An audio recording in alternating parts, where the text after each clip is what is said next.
Hi, I'm Kei, recording live for People's World here in Washington, D.C. at the People's March. In hope, in prayer, we find ourselves here. In hope, in prayer, we're right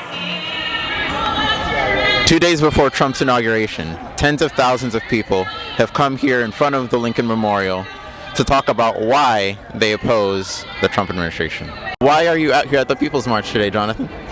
I decided to come out today because I wanted to be part of a mass coalition to make our voices heard, to take a stand against the rise of fascism, the erosion of women's rights, immigrant rights, and all of the terrible things that we're seeing develop politically. A lot of people are saying that the working class is shifted to the right, and whether that's black people or Hispanic people, or so why do you think people are out here in such numbers in spite of the weather? It was a close race, so it's not just all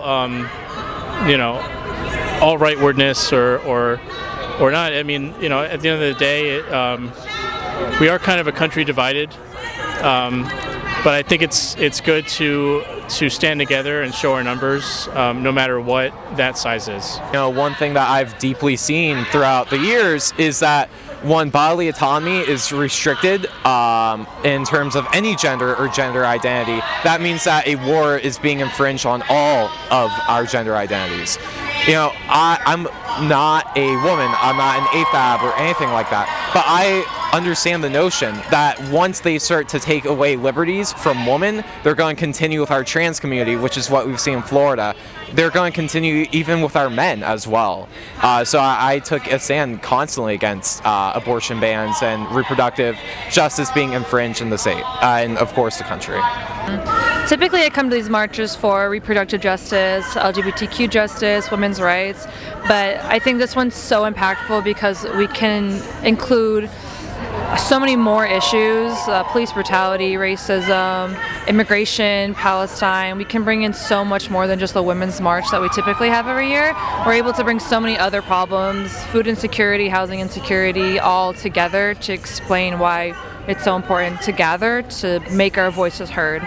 Because women's rights are every issue hits women's rights, but it also hits so many other people, and women's rights is more than just ourselves. It's spinning up for other people, men, children, trans people, non-binary people. We want to make sure everyone feels included, and I think it's important to be here with the presidency that's coming in that's been so harmful to so many different groups of people, to gather together to say we're angry about so much more than just women's issues. And what do you think the people here will do about it? I hope we will continue to gather and continue to sign petitions and call our Congress people and legislation and make our voices heard other than just being here. It's important to be active in the people you vote for and to show up to vote in every election and to continue to prove that our voices do matter and that they work for us and they need to represent our beliefs and our values and what is important to us.